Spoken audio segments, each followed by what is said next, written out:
London in the 70s, then we'd have Rath Yatra every year by Srila Prabhupada.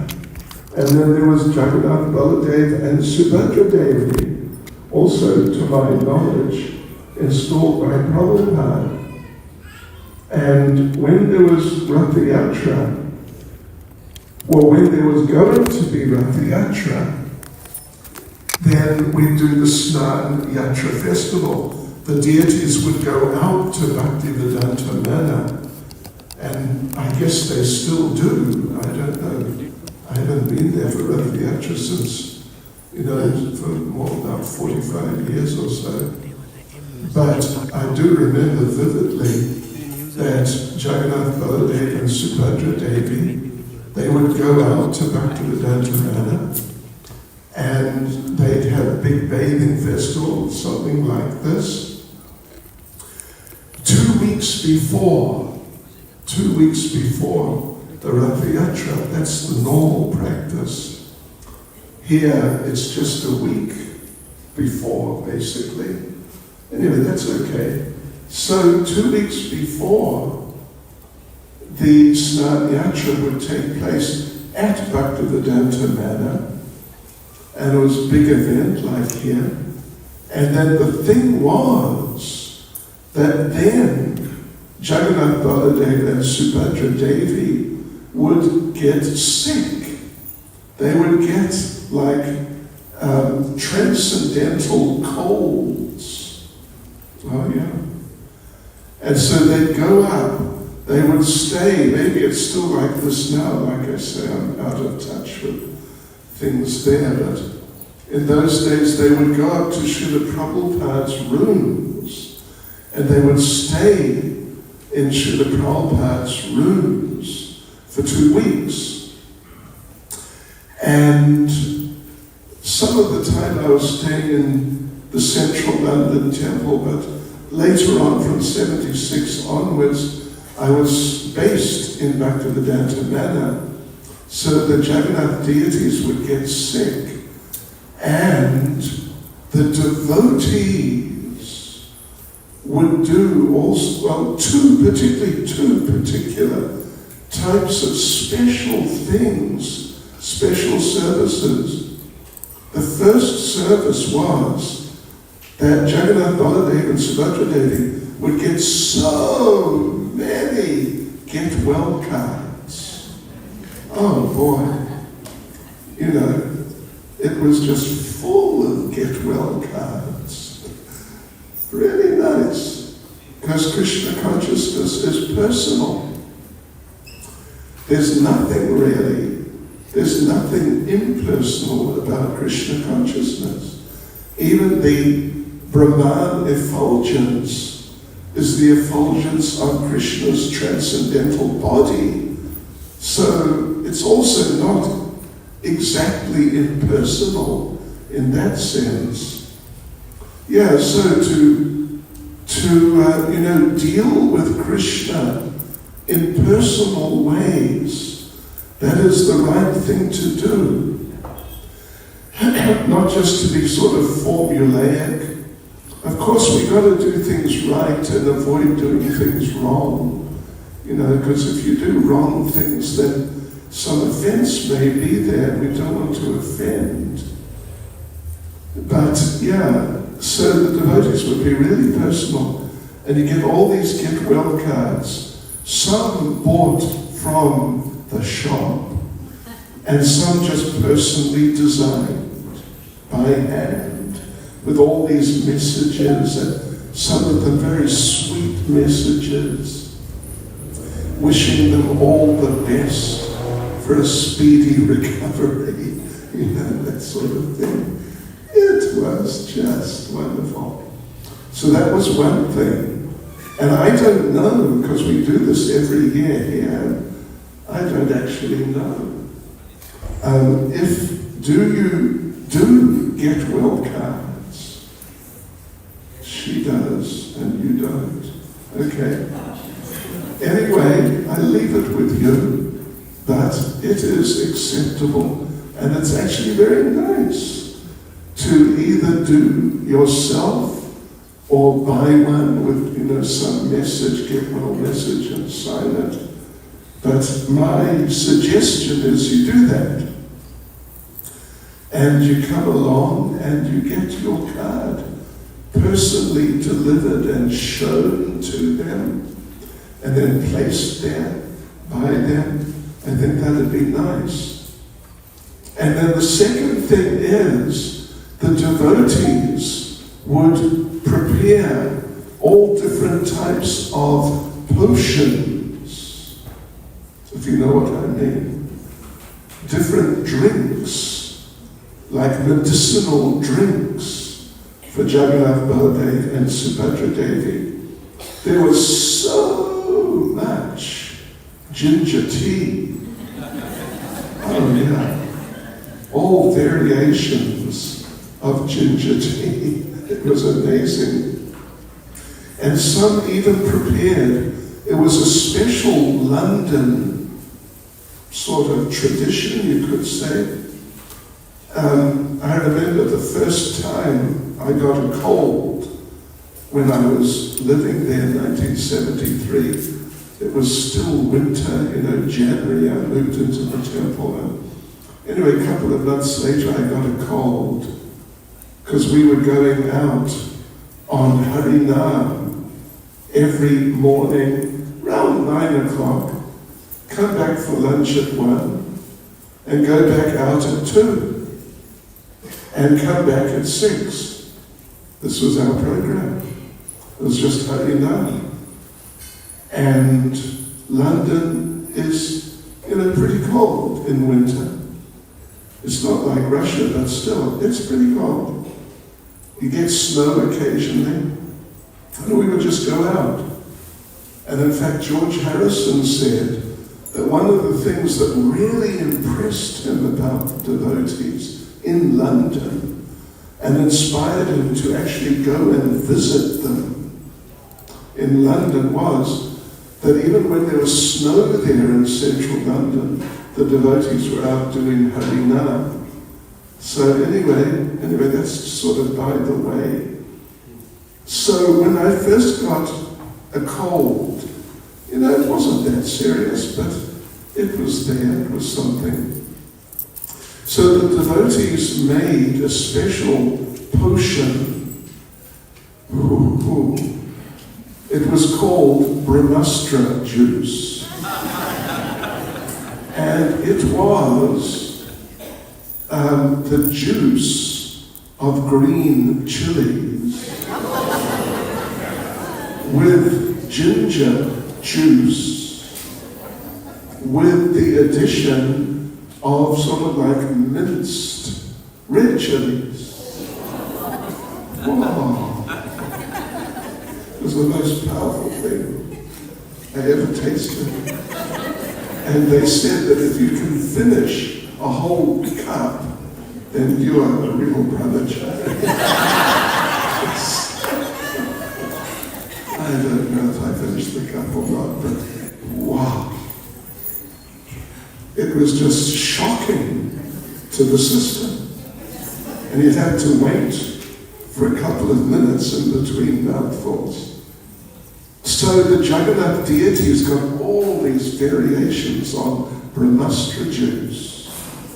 Oh boy, oh boy.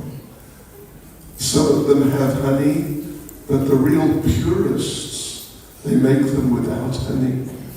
It's just, ginger juice with green chili juice and so on, like I said. So anyway, why don't you do that? And I must say, I got well very quickly. I really got well. And I just wanted to get away from the Brahmastra juice. So why don't you do that? Take it seriously. Take the deities seriously. Because His Holiness Bhakti Charu Maharaj, who I think practically everyone here knew and just appreciated so much. He told me that Srila Prabhupada told him, Prabhupada raised a rhetorical question.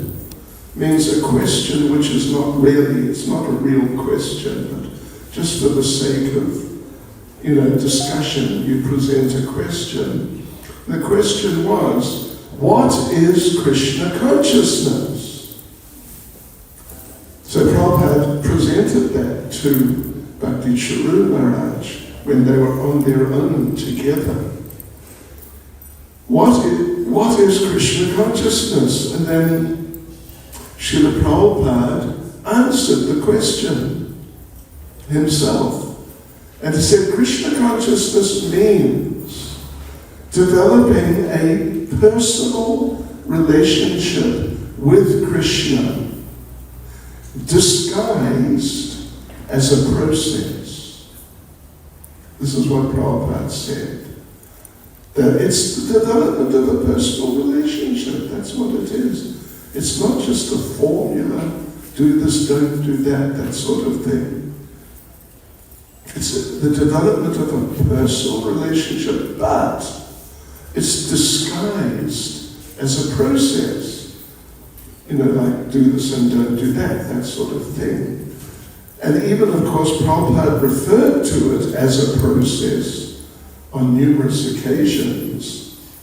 But that's, it would appear to me, it's just sort of like just because it's the sort of language people understand. And Krishna consciousness in certain respects looks like that. You've got to chant 16 rounds, follow 4 regulative principles, and not 15 rounds. Yeah. And you can do 17, that's okay. But, 16 rounds and 4 regulative principles and devotees, not 3. In sort of modern educational circles, 3 out of 4, 75%, normally you'll get a pass, isn't it? If you sit an exam, you get 75%. Normally you'll get a pass, even a fairly good pass. But Krishna consciousness, you've got to get 100%. Got to follow all 4 regulative principles. So yeah, it looks like a process in certain respects. It looks very much like a process. We have Mongol Arati is a certain time. And when Prabhupada opened the Krishna Balaram Temple in 1975, Mayadavi Prabhu was there. He went back actually to Radharani to get the class there just now, but he was personally present for the opening, and that's where he got his first initiation. But Prabhupada stayed on after the opening, and he was sort of inspecting everything to see how they're doing. Because, new temple, big temple, in very extremely important place where there's a lot of people, particularly in those days, a lot of people who didn't really take us so seriously. The white devotees, what is this all about? So Prabhupada stayed on for a while just to check things. And one morning, Prabhupada was there for the deity greeting, standing next to the temple president, and the conches were blown and the curtains opened. And Prabhupada asked the temple president, because there and today, till today, the deity greeting is at 7:15. Here, of course, in South Africa, generally it's at 7. But there at 7:15. So Prabhupada, the conches blown, curtains open, and Prabhupada asked temple president, as the curtains are opening, what's the time? And temple president said, Prabhupada, it's 7:15.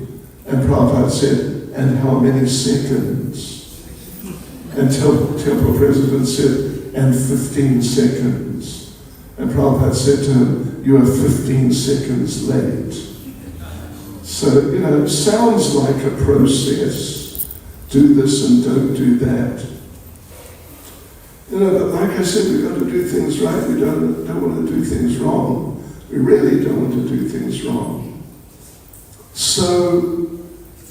But it is actually, what it really is the development of a personal relationship. But we've got to follow our four regulative principles, because if we don't, if we're only doing 3 out of 4, what to speak of 2 or less, then our consciousness will be such that, it's like too materially infected, and Krishna is purely spiritual. So we've got to come to that as pure a level of spirituality, and as much as possible free from material contaminations as possible. Otherwise, it's like, a sick person walks in, someone who's got some serious illness. Maharaj was talking about this Jagdish Ganguly, and he approached the carpenter, or wasn't a carpenter, or carpenter, who had leprosy. And leprosy is highly contagious and deadly. As far as I know, there's even still no cure. So, if someone with leprosy comes in, then anyone who knows what's going on will immediately go out. So, of course we are what we are, and we can't imitate and sort of play games with Krishna, try and show off, but we've got to try, we've got to really try to become as pure as possible, and including becoming free from the diseased condition, which means attraction to intoxication, illicit sex life, meat eating, gambling, all these things. Even intoxication, no tea. Some people can't believe it. Yeah. No tea. I remember we were at Mother Yashoda's birthplace just out from Nandagram in Vrajmandala, in this nice temple and nice devotee named Mohan Das. It was like maybe not 30 years ago, but at least 20. And this Mohan Das, he was so nice, such a gentle old devotee. And he asked, and what he said, listen, just sit down and I'll milk the cow and heat it up. So he did, but he put tea in it. And so we had to apologize and say, sorry, we don't drink tea. He said, oh, wait a minute or two. He went and milked the cow again and then gave us hot milk. So, even tea, I remember, I think I've mentioned many times how when I was there in London, we would go out on Harinam, the police would chase us, we would run. We called it doing a lega. So we would do, this was like, every week, at least once or twice. And then later, in 73, we started doing books. That's like when book distribution really started in that part of the world. And we would get arrested, and I would get arrested on average once a week. So I should have kept track of how many times, but it was at least between 50 and 100 times I got arrested. And so, as I say, devotees, you are looking at a criminal. Beware. Watch out. So anyway, they would give us a ticket. They'd normally just give us a ticket, and we'd have to come into the court the next morning, and then go into the back where all the people waiting to come before the magistrate are assembled. And usually, they're not the best people, really. But on the wall, there were stickers saying, do you have a drinking problem? Call Alcoholics Anonymous. Do you have a drug problem? Call Narcotics Anonymous. And a couple of other anonymouses. But there was another one, would you believe, are you ready? Tea Drinkers Anonymous. Because it's not, anyway, you can laugh, that's okay. No problem.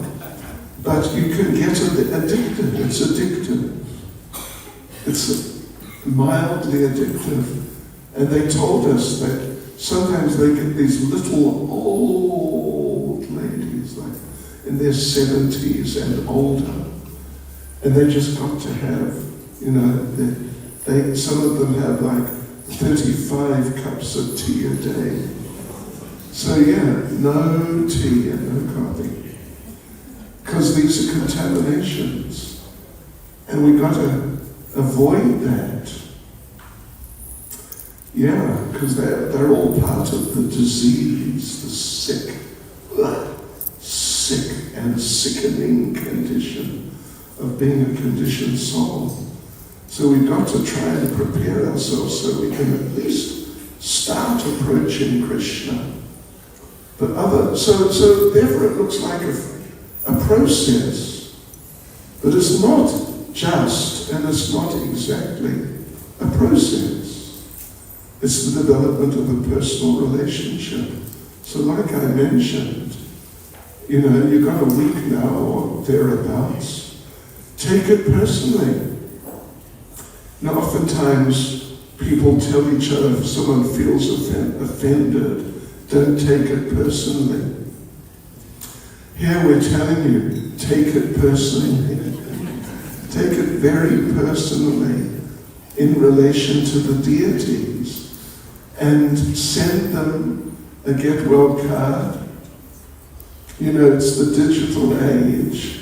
Send them a WhatsApp, a recording, and hopefully Pujaris will play it. But anyway, take it personally, because it's great. And the more we take it personally, the more Krishna will take us personally. The more he'll appreciate us. Because it's reciprocal. That's how it works. It really is. If you give mercy, you get mercy. If you really try to serve, then you'll be served. If you really get like this, all these things, it works like that. Krishna consciousness is personal and highly reciprocal. So, how's this? I think you should all do this, something, one or two, or whatever of these things. And I feel sure that if you do, you'll see how Jagannath, particularly, and Baladev and Subhadra, they reciprocate, they do something. Something happens, out of the ordinary, and something nice. Anyway, we pray that'll happen. If it doesn't happen, I'll give you your money back. How's that? But it's free anyway, so go for it. Yes, right. So we're here as devotees, or really we're here as aspiring devotees, hope to become devotees. Because we're all coming from, the wrong place. In America, some of them call it left field. Left field means you're out of it. You're just, eerily not in a good state at all. So that's where we all come from. Even you come from a Hindu background, but it's all left field. It's just not really. It's certainly not what you're meant to do, what are the right things to do, and generally not what the Lord really appreciates, much at least. Anyway, whatever you are, you are. In fact, between, who was it? Was it Lord Nityananda? Maybe it was a Veta Acharya said to Lord Chaitanya, it was either him or Lord Nityananda, that whatever you are, but I love you. Yeah. So whatever you are, but he loves you. He does. If he didn't, you couldn't, not just wouldn't, you couldn't be here. You wouldn't be able to chant. What to speak of 16 rounds. So, yeah, whatever you are, you are. But he loves you, he loves us. And now's a special opportunity to reciprocate. Yeah, by doing something a little special, a little different, and something really sweet and nice. Yes, and come, and devotees would gather. Like I say, I don't know if they still do it so many years later, but the devotees would gather in the evenings and sing very gentle bhajans, very soothing, like with very soothing tunes, and very sweet and just so nice, for the pleasure of Jagannath Baladev and Subhadra Devi. In fact, in Berry Place, generally every night they just do it for the deities anyway, rather than Ishvara. But that's another thing you can do, take some time out and come and sing. Sing them to sleep. Yes, really try and sing nicely. You know, yesterday was, I don't think it's in our calendar, it's not officially, but it's celebrated amongst the Hindu sort of diaspora as Hanuman Jayanti. So we were up near Harik, and we had a nice program there for Hanuman. And we told some Hanuman Katha and all that. And it was great. It was really nice. Because Hanuman is very special because of his mood of service. There is a list, we have the list of 9 main devotional activities. Shravanam Kirtanam Vishnu Smaranam Padasevanam Arshanam Vandam Dasyam Sakyam Atma Nivednam. In Nectar of Devotion, anyway, here and there you'll find that there are certain devotees, or there is a certain devotee who sort of epitomized the performance of one of those activities. Yeah, like first is Shravanam, hearing. So that's Maharaj Parikshit. Then next is Kirtanam, chanting. That's Shukadev Goswami, who chanted to Maharaj Parikshit. And then there's people for all the others.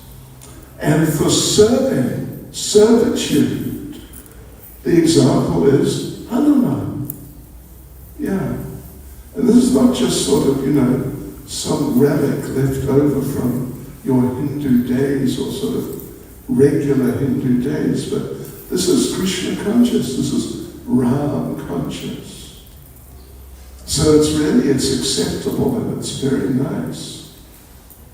And there's one very nice pastime of Lord Ram with Hanuman, which is, anyway, a very nice pastime, which is in Valmiki Ramayana, or means there are many versions of Valmiki Ramayana, It's in all of them.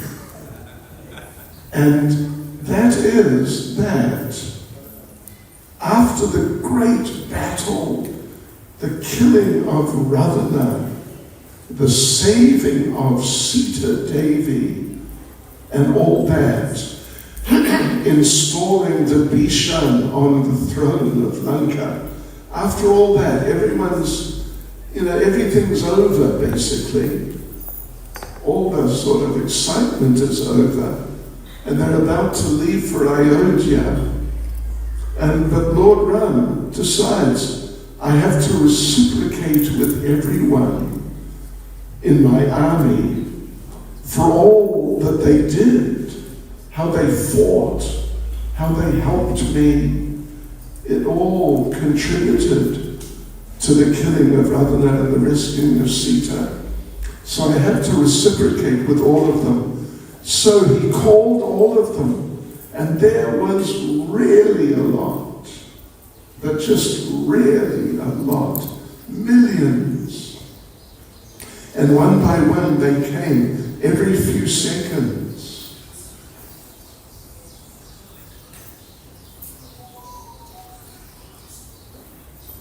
Yes. Secrets.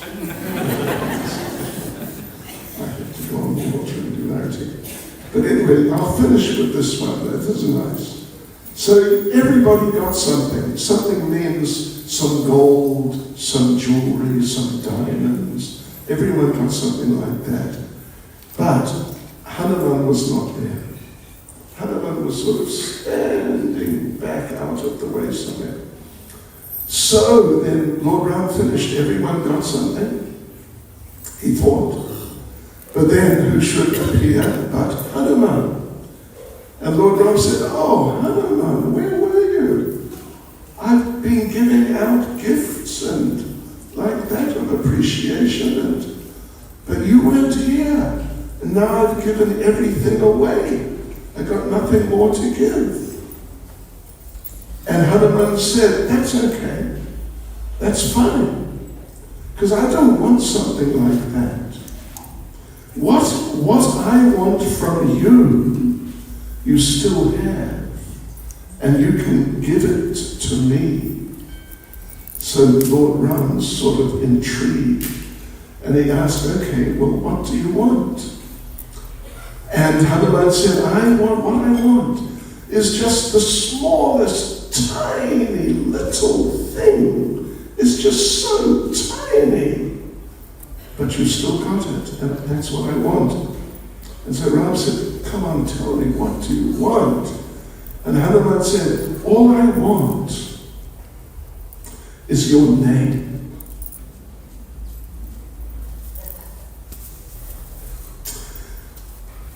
Yeah, that's all I want from you. Because it's very small, but it's everything. So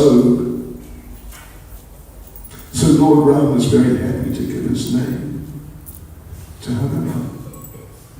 And so Hanuman is sort of like the proprietor or something like that of the name of Lord Ram. Yeah. So, and we all chant every day. And hopefully we all chant 16 rounds or more. But, yeah. So it's a very special thing. And in this festival, we're coming to the Yatra in a few days. And we'll be going down through the streets down there. You all know, you've all done it before. If all of you have done it before, right? Except Maharaj.